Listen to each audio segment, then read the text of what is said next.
जय श्री राम दोस्तों स्वागत है आपका हमारा YouTube चैनल बागेश्वर धाम जय हनुमान चैनल में। तो दोस्तों आज के वीडियो में मैं आपको माता वैष्णव देवी और हनुमान जी की एक प्रचलित कहानी सुनाने वाली हूँ। तो दोस्तों वीडियो के अंत तक बने रहिए। अगर आप मेरे चैनल पर नए हैं तो चैनल को सब्सक्राइब ज़रूर करिएगा। तो दोस्तों चलो कहानी की शुरुआत करते हैं। सनातन धर्म को मानने वाले माता वैष्णव देवी की महिमा गाते नहीं थकते। हमारे धर्मशास्त्रों में कलयुग में लोगों के कष्ट हरने के लिए देवी देवताओं के नाम जप के साथ साथ कथाएं भी बेहद उपयोगी बताई जाती है। सिर्फ स्थान और स्थल के भेद की वजह से कहानियों में थोड़ा थोड़ा अंतर पाया जाता है, लेकिन दोस्तों आज जो मैं कहानी आपको सुनाने वाली हूँ वो बिल्कुल ही सत्य घटना है और बहुत ही ये कहानी प्रचलित है। बस मन में सच्ची श्रद्धा होनी चाहिए, प्रभु कृपा अवश्य करते हैं। वैसे तो माता वैष्णव देवी से जुड़ी कई कहानियां हैं, पर जो सबसे प्रचलित है वो कहानी मैं आपको सुनाऊंगी।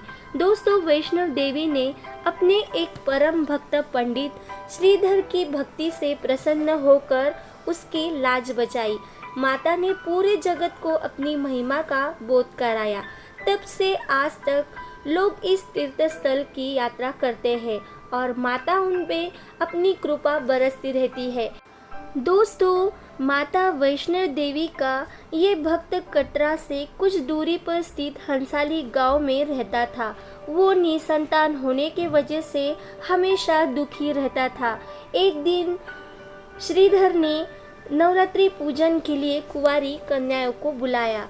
उसमें माँ वैष्णव देवी भी कन्या के रूप में वहां जा बैठी।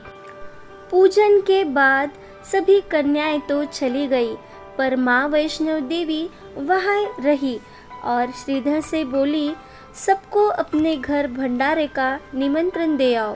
श्रीधर ने उस दिव्य कन्या की बात मान ली और आसपास के गांव में भंडारे का संदेश पहुंचा दिया। वहां से लौटकर आते समय गुरु गोरखनाथ और उनके शिष्य भैरवनाथ जी के साथ उनके दूसरे शिष्यों को भी भोजन का उन्होंने निमंत्रण दे दिया। भोजन का निमंत्रण पाकर सभी गांववासी अचंभित थे कि कौन है वो कन्या जो सारे लोगों को भोजन करवाना चाहती है। इसके बाद श्रीधर के घर में अनेक गांववासी आकर भोजन के लिए तो जमा हुए। तब कन्या रूपी माँ वैष्णव देवी ने एक विचित्र पात्र से सभी को भोजन परोसना शुरू किया। भोजन परोसते हुए जब कन्या भैरवनाथ के पास गई तब उसने कहा कि मैं खीर पूरी की जगह मांस खाऊंगा और मदिरा पान भी करूंगा। तब कन्या रूपी माँ ने उसे समझाया कि ये ब्राह्मण के यहाँ भोजन है, इसमें मांसाहार नहीं किया जाता। किंतु भैरवनाथ ने जानबूझकर अपनी बात पर अड़े रहने की जिद की। जब भैरवनाथ ने उस कन्या को पकड़ना चाहा तब माँ ने उसके कपट को जान लिया। माँ वायु रूप में बदलकर त्रिकुटा पर्वत की ओर उड़ चली। भैरवनाथ भी माँ के पीछे दौड़ चला।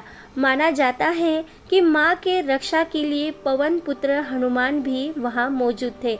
हनुमान जी को जब प्यास लगी तो माता ने उनके आग्रह पर धनुष से पहाड़ पर बाण चलाकर एक जलधारा निकाली और उस जल में अपने बाल धोए। आज यह पवित्र जलधारा बाण गंगा के नाम से जानी जाती है। इसके पवित्र जल को पीने या इसमें स्नान करने से श्रद्धालुओं की सारी थकावट और तकलीफें दूर हो जाती है। दोस्तों इस दौरान माता ने एक गुफा में प्रवेश करके 9 महीने तक तपस्या की और वहाँ उनका पहरा देने के लिए हमारे पवन पुत्र हनुमान जी मौजूद थे। भैरवनाथ भी उनके पीछे वहाँ तक आ गया। तब एक साधु ने भैरवनाथ से कहा कि तू जिसे कन्या समझ रहा है वह आदि शक्ति जगदम्बा है, इसीलिए उस महाशक्ति का पीछा छोड़ दे। भैरवनाथ ने साधु की बात नहीं मानी। तब माता गुफा की दूसरी ओर से मार्ग बनाकर बाहर निकल गई।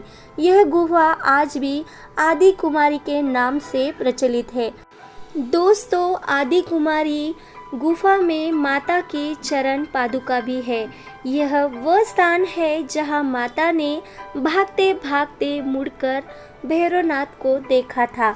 गुफा से बाहर निकलकर कन्या ने देवी का रूप धारण किया।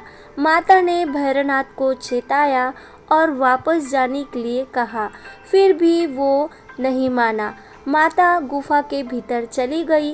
तब माता की रक्षा के लिए हनुमान जी गुफा के बाहर थे और उन्होंने भैरवनाथ से युद्ध किया। भैरव ने फिर भी हार नहीं मानी। फिर जब लंगूर निढल होने लगा तब माता ने महाकाली का रूप धारण करके भैरवनाथ का संहार कर दिया। भैरवनाथ का सिर काटकर भवन से 8 किलोमीटर दूर त्रिकुट पर्वत की भैरव घाटी में गिरा। उस स्थान को भैरवनाथ के मंदिर से जाना जाता है। जिस स्थान पर माँ वैष्णव देवी ने हट्टी भैरवनाथ का वध किया, वह स्थान पवित्र गुफा के नाम से प्रसिद्ध है। इसी स्थान पर माँ काली, माँ सरस्वती और माँ लक्ष्मी पिंडी के रूप में गुफा में विराजमान है। इन तीनों के सम्मिलित रूप को ही माँ वैष्णव देवी का रूप कहा जाता है। दोस्तों, कहा जाता है कि अपने वध के बाद भैरवनाथ को अपनी भूल का पश्चाताप हुआ और उसने माँ से क्षमादान की भीख मांगी। माता वैष्णव देवी भी जानती थी कि उन पर हमला करने के पीछे भैरव की प्रमुख मंशा मोक्ष प्राप्त करने की थी। उन्होंने न केवल भैरव को पुनर्जन्म के चक्र से मुक्ति प्रदान की, बल्कि उसे वरदान देते हुए कहा कि मेरे दर्शन तब तक पूरे नहीं माने जाएंगे जब तक कोई भक्त मेरे बाद तुम्हारे दर्शन नहीं करेगा। उसी मान्यता के अनुसार आज भी भक्तजन माता वैष्णव देवी के दर्शन के बाद करीब 3.25 किलोमीटर खड़ी चढ़ाकर भैरवनाथ के दर्शन करने जाते हैं। दोस्तों, इस बीच वैष्णव देवी ने 3 पिंड सहित एक चट्टान का आकार ग्रहण किया और सदा के लिए ध्यान मग्न हो गई। इस बीच पंडित श्रीधर अधीर हो गए। वे त्रिकुटा पर्वत की ओर उसी रास्ते से आगे बढ़े जो उन्होंने सपने में देखा था। अंत वे गुफा के द्वार पर पहुँचे। उन्होंने कई विधियों से पिंडों की पूजा को अपनी दिनचर्या बना ली। देवी उनकी पूजा से प्रसन्न हुई। वे उनके सामने प्रकट हुई और उन्हें आशीर्वाद दे दिया। तब से श्रीधर और उसके वंशज देवी माँ की पूजा करते आ रहे हैं। आज भी 12 महीने वैष्णो देवी के दरबार में भक्तों का तांता लगा रहता है। सच्चे मन से याद करने पर माता सबका बेड़ा पार कर देती है। तो दोस्तों, ये थी माता वैष्णो देवी और हनुमान जी के बीच का कनेक्शन। ये कहानी आपको कैसी लगी हमें कमेंट करके ज़रूर बताइएगा। तो जल्द ही मिलते हैं एक नई कहानी के साथ। तब तक के लिए जय श्री राम, जय हनुमान।